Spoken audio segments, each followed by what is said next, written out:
work that the Children's Authority is so passionate about doing. Excellent. So thank you so much, Ms. Ramdass, for representing your organization.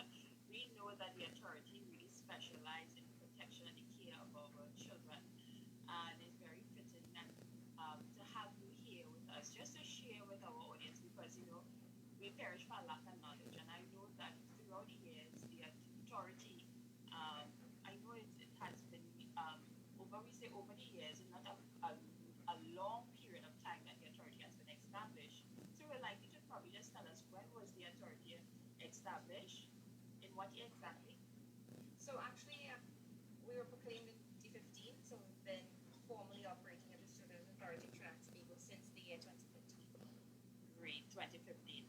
And since from then to now, we have really been observing in terms of the wealth of cases and the impact that you have been having as an authority. So I would just give you some time now to just educate our viewing audience as to who is the authority, what is the authority doing, and how can the authority really assist with regards to helping to create a safer place for our boys and girls. Thank you so much, Miss Phillips. So if you guys would just permit me, I'm going to share our little presentation here. Okay.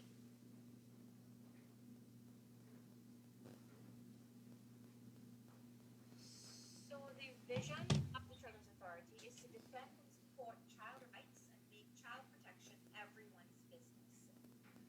We, back in the day, we had a saying that it takes a village to raise a child, and everyone would look out for each other's children and these things. And then we moved away from that, unfortunately, to a place where no one's really willing to say or do if it's not their own child, and everybody's a bit more cautious.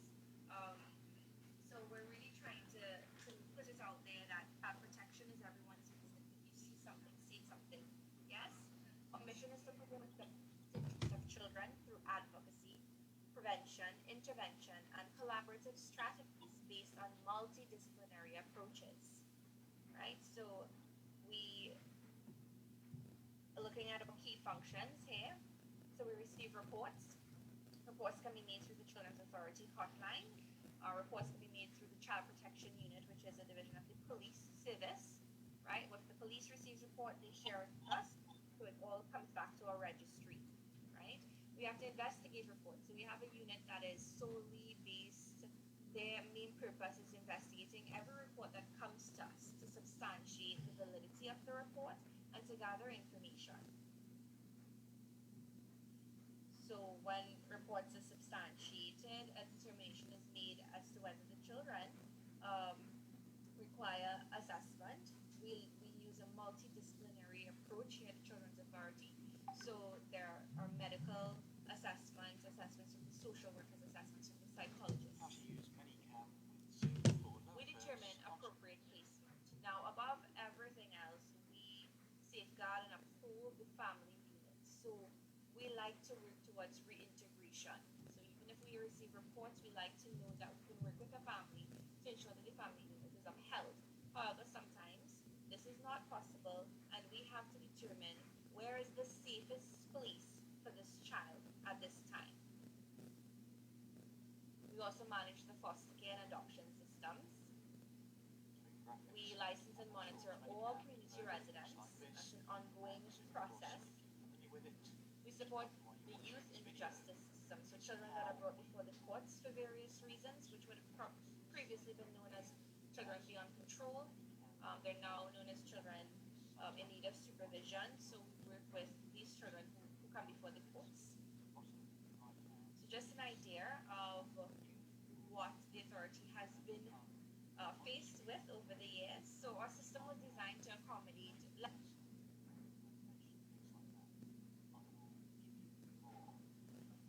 So, in Zoom, up here on the bottom left, you've got the Zoom username. In this case, it's Mike Downs.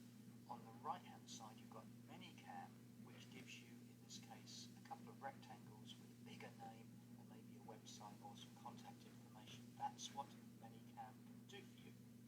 And at this stage, all for free.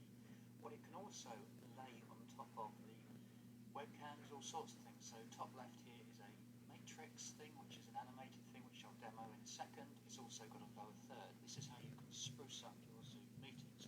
Top right here is a red countdown timer, really good for maybe quizzes or teaching, where you're going to give the users a certain amount of time. For more fun, on the bottom left we've got a dinosaur and a fish and a small cat.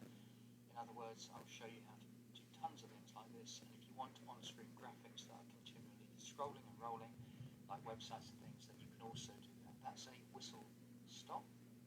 So there is a three-part process that I would recommend.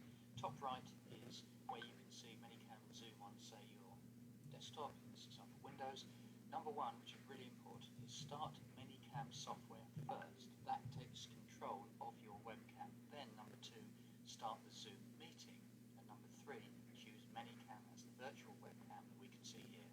On my Windows 10 device, we've got Lenovo Easy Camera, which is my normal default for, say, Zoom and video meetings, and I've added and changed over to ManyCam.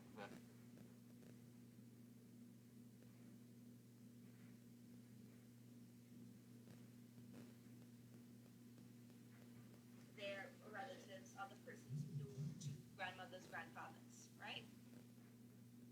So some interesting trends.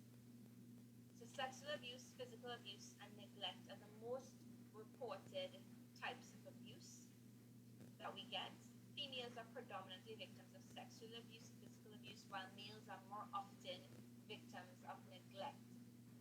An interesting thing about that as well, if we have to look at it under magnifying glass, is that males less likely come forward to admit sexual abuse, right? So that may be a factor of concern there.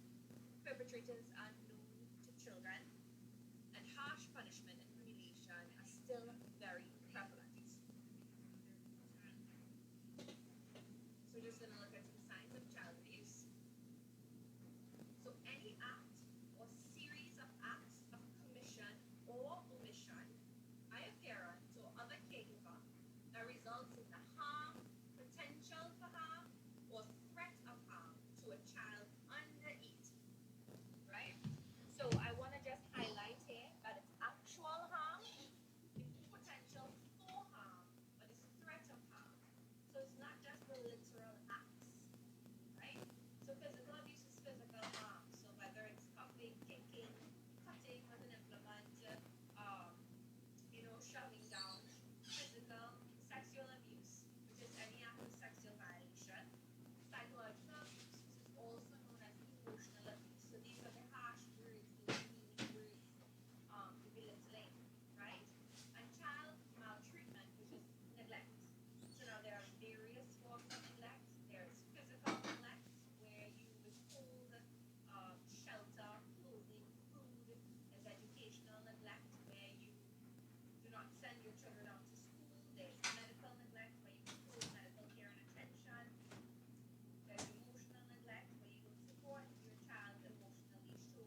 staying at home, they tend to kind of want to stay at school or stay at the friends or wherever they're at. They prefer to stay there in a place that they perceive as safe.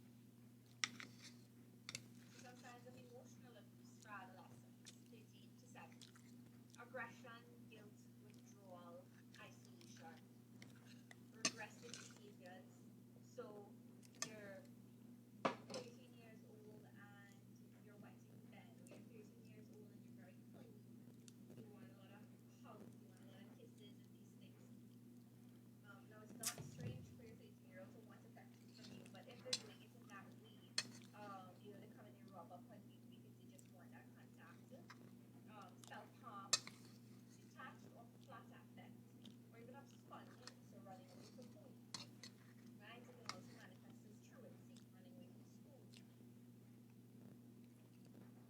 So here are some signs of neglect. So for younger age groups, frequent or untreated rashes. So if you're a baby that's dependent on someone bathing you and caring for you, if there are a lot of rashes upon their skin, a lot of sores, and you know they don't have medical conditions, then it's a sign of neglect. The child has numerous accidental injuries, and the explanations given suggest a lack of supervision. Immunizations are not up to date. Child is significantly underweight, but eats well when observed. So that means not getting the right nutrition, right? So middle childhood. Child is poor school attendance and punctuality. It's often picked up late at the end of the day. A child is frequently tired at school due to a lack of routine at home or regular bedtime, or some kids might actually be helping out so much at home that they're so tired that they're too tired when they come to school. Parents are unsupportive and uninterested in the child's education or behavior. Parents are called into the school and teachers or principals text lines say about Josh, and the parents are just dismissive or don't really care. They're just kind of giving excuses. A child frequently appears to be hungry who does not have a packed lunch or money to buy food. In adolescence, child is often tired at school due to lack of routine or regular bedtime or working working to help support the family or doing chores at home late into the night. A child frequently appears to be hungry, does not have a packed lunch or money to buy food. Parents and caregivers are dismissive and non-responsive to professional concerns. The need for medical care or taking action overly. So how can we help? Referring a child to the relevant authorities is necessary. So if you've noticed these signs, if you have concern that child is being sexually abused, physically abused, emotionally abused, if they're being neglected, then you can help by calling the children's authority. You can help by calling the child protective. If you work within the school system, you can help by referring to the Student Support Services Division at the Ministry of Education, and the relevant reports would come to the authority. They would go to the police when necessary. These include all of the above mentioned, right? It can help a child be safe and in aid of the process. So a lot of the times we want to shy away from reporting. We're afraid to get people into trouble. We're afraid people know that it's us. But what is the risk of that? The risk of not referring, the risk of not making that report is that you're leaving a child in danger, right? You're leaving a child in a situation where they're being harmed, where they're not being cared for appropriately. So report it to the hotline, which is 996 or 800-2014, right? So we have standardized reporting form that's been developed. The information is plugged into the form. A credible rebuff mechanism which allows for reports to be made easily and anonymously. So if you're afraid to attach your name to that report, reports can be done anonymously, and confidentiality is key. So we're working with professionals who one of the key things about our type of work is confidentiality, right? Central to the authority's investigative function, the registry allows children at risk to be tracked and intervention initiated. So caseworkers are assigned to these children when they're reported, and caseworkers follow up and follow along. They do visits, they do phone calls to make sure that the children are okay and to follow up on all interventions that might be recommended. It's data driven and evidence based policies designed are facilitated with the ultimate goal of improving outcomes for children. So, information required for reports. General information of the child in need of care and protection. So, who is the child? How old is the child? Details of the incident being reported. So, what you would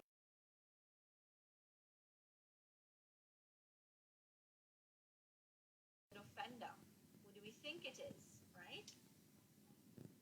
Reporter contact information, which is of course optional, right? You can state that you'd like to remain anonymous.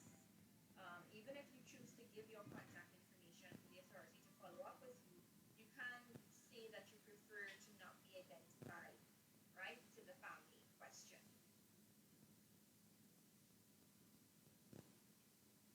So under the Children's Act 2012, right, the definition of a child has been amended to any person under the age of 18 years, right? So you can be 17 years and 11 months. You are still a child under the law, and if you are being abused, if you're being neglected and it's reported, the authority will take action to ensure that you are being cared for appropriately for cruelty to children. It is an offense for a person with responsibility for a child to willfully assault, ill-treat, neglect, abandon the child, expose the child in a manner likely to cause suffering or injury to the child's physical, mental, or emotional health. It is also an offense to expose the child to such treatment or to cause or allow someone else to carry out the act. So a lot of the times, let's say it's abuse is happening within a home, and let's just say it's the father carrying out the abuse. The mother hasn't laid a hand on the child, but the mother is aware that the child is being abused. The mother is aware that the father does X, Y, and Z, right? And it's still an offense for that mother having that knowledge to allow such treatment to occur.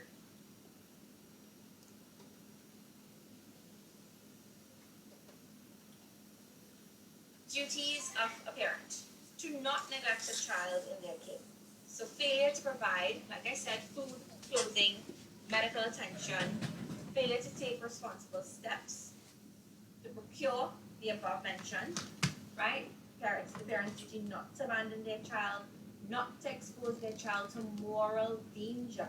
So exposure to sexually explicit content or even witnessing sexual acts within the home between the parents, exposure to drugs, to alcohol, exposure to criminal elements, right? To not ill-treat the child, to ensure a child within compulsory school age regularly attends school. So it is legally mandated that all school-age children attend school. And if you're withholding your child from attending school, right, that's educational neglect, and that's an offense under the law. Sexual offenses against children. So, sexual penetration, the insertion of any body part or any object into a child's bodily orifice. So, what does that mean? So, it's not that notion that it's only sexual penetration in terms of if the penis goes into the vagina, right? If you insert your finger into the child's mouth, if you insert an object into the child's mouth or ear or vagina or anus, that's considered sexual penetration. The insertion of part of a child's body into another person. So if you force that child to do that act to you or to someone else, that's an offense.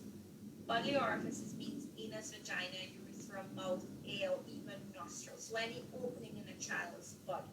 And a lot of the times people are unaware of what is covered under that idea of sexual penetration, and this is it right here. So the penalty is conviction on indictment and life imprisonment. Cool. Sexual touching, right? So that was penetration, this is sexual touching. Where a person touches a child and the touching is sexual and the child is under the age of 16. It includes bringing a part of a person's body object into contact with the child's body, causing a part of the child's body to come in contact with a part of another person's body. So let's say you decide you're going to hug this child and you're pressing um, yourself up against this child, or you're rubbing your genital area up against the child. That's still a sexual offense. It can take place through clothing or any other material, so you don't have to be naked for it to be considered. You can be fully clothed and still commit this offense. The penalty is summary conviction, fine of $50,000, and imprisonment for 10 years. Right? The stiffer penalties will be conviction on indictment and imprisonment for 20 years, depending on what the act is.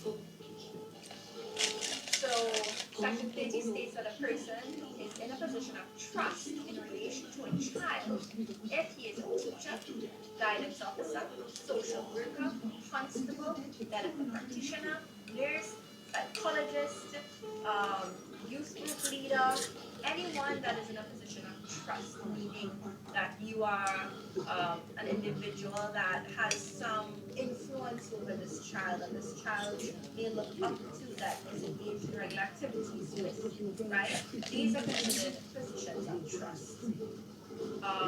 Why is that important? Crimes committed by persons in a position of trust carry a more severe penalty.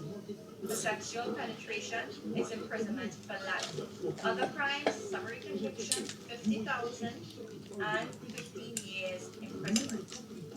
Right? Or even stiffer than that, conviction and indictment, imprisonment for 25 years. So persons in position of trust, it's so important that we pay attention to our interactions and we pay attention to our responsibility as persons in positions of trust where minors are concerned. So mandatory reporting, right, of sexual offenses. So any person who is the parent or guardian of a minor has actual custody, charge, or control of a minor. So if you're not a parent, if you're a grandparent, auntie or uncle that has guardianship over this child, has temporary custody, care, charge, or control of a minor for special purpose as a dependent, employer, teacher, with any of the other capacities, is a medical practitioner or a registered nurse or midwife, and has performed a medical exam in respect of the minor, right? Um, it was amended to include psychiatrists, psychologists, certified mediator, counselors, police officer, social workers, if the owner, manager, or employee of a nursery or daycare, principal of a school, manager, employee of a community residence, is employed as a guidance counselor, or as a youth leader, faith-based, religious, sport, recreational, or other group of the children members. So if you fall under any of these categories and you are aware that a child is being abused, the child has disclosed certain information to you, or you have observed it, witnessed it, then under the law, you are required to make a report to the police and to the Children's Authority. Failure to make such report could result in legal action against you as well, even though you're not the person committing the act. So any person who has reasonable grounds to believe that a sexual offense has been committed in respect of that minor shall report the grounds for his belief to a police officer as soon as reasonably possible. Right? So moving on to dangerous drugs permission under the Children's Act. So Section 35, a person who exposes a child or causes a child to be exposed to a dangerous drug or a substance having an effect similar to that of a dangerous drug commits an offense. So you can be there thinking, okay, I'm just, gonna sit in the corner here and do my cocaine, and the child is not doing the cocaine, so that's fine. But that's not fine because you're exposing the child to a dangerous substance, right? And that's an offense. A person who gives or causes to be given to a child a dangerous drug or substance having an effect similar to that of a dangerous drug, except upon the order of a medical practitioner, commits an offense and is liable in addition to any other penalty prescribed by the law. So giving a child under the age of 18 a substance is an offense. A person who uses a child or causes a child to be used as a courier in order to sell, buy, or deliver a dangerous drug or a substance having an effect similar to that of a dangerous drug commits an offense and is liable. So I want to reiterate, if your justification is the child is not using, I'm not forcing the child to use, or the child is not interfering with it, that's not going to stand up in a court of law because exposure to these things um, means that you are liable. So that brings us to tips for parents. So keep an open line of communication with your child so they feel comfortable coming to you if something inappropriate has occurred. So we live in a society, unfortunately, that the tradition is that children are seen and not heard. Children should not butt in when adults are talking, when parents are talking. We take a very authoritative approach to it. The child has to go in the corner, frequent again, buff up, and all of these things. When that is the way that we communicate with our children, they're less likely to feel safe coming to us. They're less likely to approach us if they need something because they're afraid of the rebuff, they're afraid of the full humiliation, right? Early on in the slides, I mentioned that that's still something that's very prevalent. Humiliation. Recently in the news, we saw it highlighted that a picture was taken and went viral of a child kneeling at the side of the road. Right now, while that is under investigation and we can't make any comments or assertions about it, right? That's a common practice still within our society. That idea that we have to humiliate children. And when we do that, it's less likely that they're going to be safe coming to us, and we have to keep that in mind at all times. Right? Believe your child when they tell you that they are abused. Also have a very bad habit of brushing things off when they tell us, of thinking that they're lying or looking for attention, right?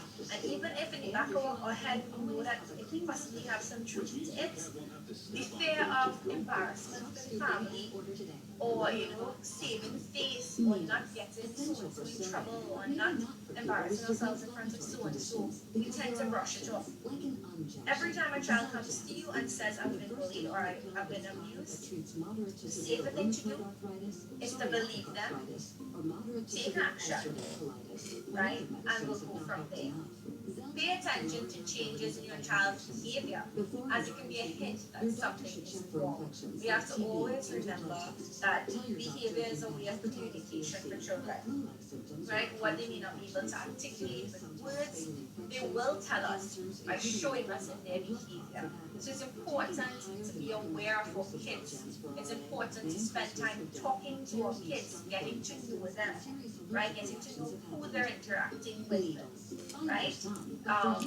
Just having, like we said, that open communication so that you're aware when things change or when things seem off and you're able to follow up. So those things are very, very, very important, right?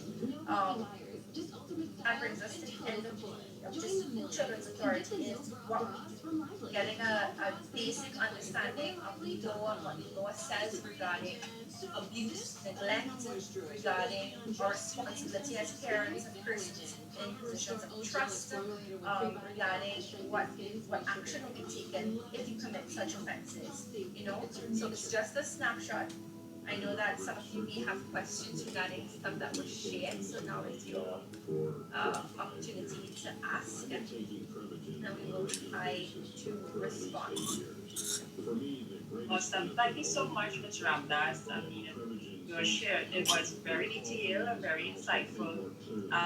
One of the very first questions I would want to ask immediately is when you show the actual numbers, the number of cases where you stated that the authority was established to just focus on less than 1,000 cases, but in actuality, it's less than you put a ratio between 4,000 to 5,000 cases per annum.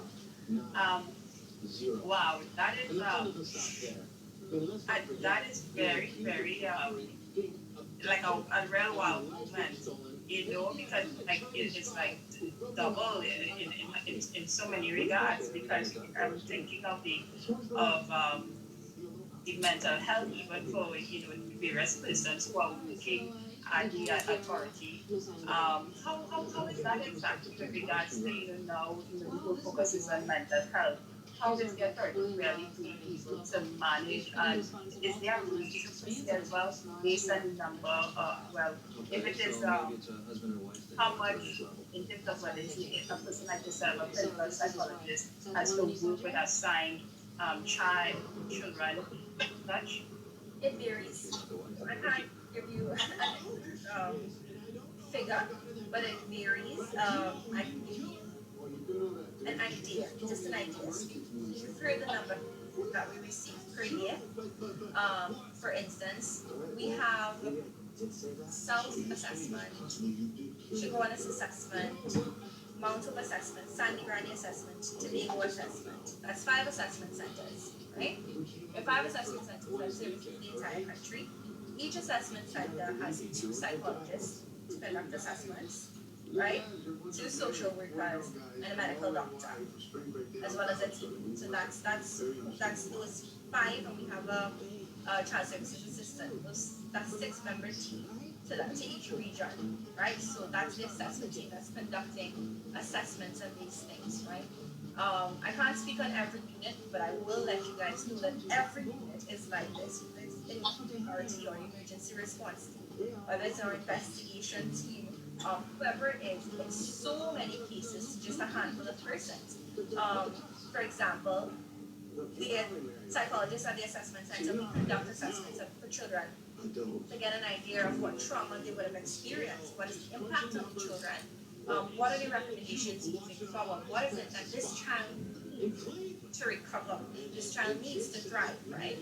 However, we have psychologists that provide intervention.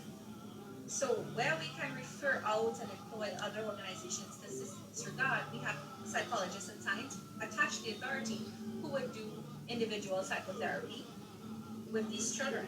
I believe currently, for the entire country, right, we have about 5 or 6 of those psychologists whose job is to provide therapeutic intervention, which means that's 5 or 6 persons to thousands of children being cared, right? Like I said, we work collaboratively with other organizations, but that's just to show you that the numbers we're working with, it's so far beyond what we have the resources for at this time. I can just imagine that. I can just imagine. I have a question come in here. Someone is asking, are there any volunteer opportunities with the Children Authority of Trinidad and Tobago? Not directly with the authority, but not not in that way. So we don't have a volunteer arm or capacity at this time. Okay, not a problem. And even just just talking a little more about the cases with the recent pandemic, are we seeing an increase or decrease in the cases? Well, there is. I can't say figures for sure. I'm not aware of what the statistics are right at this moment, but we know that there has been an increase in domestic violence. We know that in homes where domestic violence occurs, that there is like abuse of children. Yeah. So yes, there has been an increase of these things occurring within our homes. The pandemic has not slowed down the influx of cases. It's not slowed down the need for treatment, the need for removals. These things are still happening even as the pandemic is raging. Um, so nothing has been paused or slowed down in any way. All right. You made mention it as well. There's mandatory reporting for sexual offences, and we have someone from Bahamas who is asking this question. Is stating that our laws here in Trinidad is quite strong against child abuse, but they are considered as when convicted, is it published of some perpetrators? So you know that we recently established that sexual offenders registry, right? I'm not sure. I can't speak I'm not authority. I'm not an authority on that, so I can't speak to it. What I can say is that as much as we're getting a lot of cases coming in terms of sexual offenses, that as much as we're getting all of that, still moving from getting the support and getting the evidence and information and moving forward, there's still the challenge of reporting a sexual offender. There's still the challenge unless somebody is caught with a video, a picture, or something like that. We still have that challenge of it being hidden, kind of almost swept under the rug. And so we're still young, I think, in moving towards that place where I know in other countries they have a published sexual offenders registry. You know where sexual offenders are living and all of these things. So I mean, we haven't got to that place quite yet. Know that we've established the registry, and that is building steam. Yeah, but like I said, I'm not an authority on that, so I can't speak to Ah, that in that's much detail.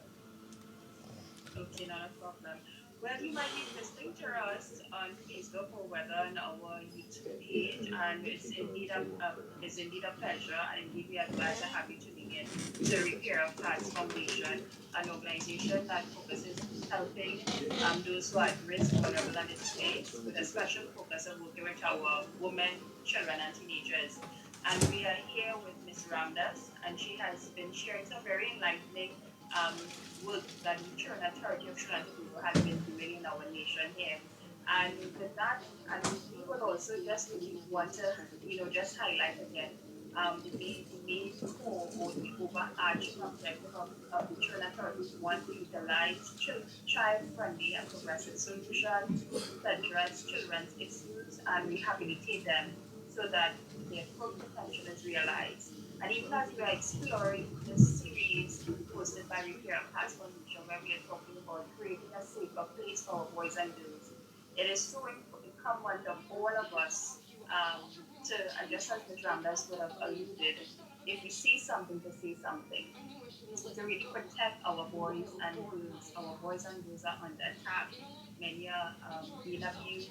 We saw the statistics where she identified sexual as well as physical abuse in terms of predominantly takes place with our females, our young ladies, and regards the neglect. Majority of our young men are being neglected, and sometimes we wonder, well, why we are seeing our boys and girls even interacting or taking part in deviant behavior is because of some of the things that they have to undergo within the home. So we are really encouraging our parents, those of you who are listening and have children, to be so vigilant, be vigilant of the partner that you live with, because 96% of our persons that we deal with in terms of the women, with 96% of them are single parents. So it goes to show that our men, presence of our men in terms within the home is very lacking, and we really need that sort of stability within the home where we can effectively help and provide that safe haven for our children. So it's important for us as we continue this series and talking about protecting our boys and girls, having a safe place, that we understand that all of us have a part to play. It's not just the authority, it's not just the police, it's not just in terms of the first responders, but every single one of us. So those of you who might be, wherever you may be viewing us, and you're probably suspecting some level of abuse is taking place, should I even ask Ms. Ramba, so if someone suspects abuse is taking place, should they report, or when they are sure that abuse is taking place, then they report? How do you How is it that they suspect? How right? is it? Did they see something? Was something said to them? So if you see something or something was said to you, then you can call the hotline and make the report, right? And like I said, we have the investigation team that vets the reports. We don't just go barging into people's home at the first phone call and grab children up and run out with them. It's a system that is we have checks and balances that are put in place. So receive reports, investigate them, investigate the validity of the report, and then we move forward um, in the best possible way that we can for the sake of the children and protection. And so, yeah, so if you do have a suspicion, where's it coming from? It has to be that you've seen something, something was disclosed to you, right? Of course, you're not going to run call the authority based on the rumor mill, right? Um, but you would know,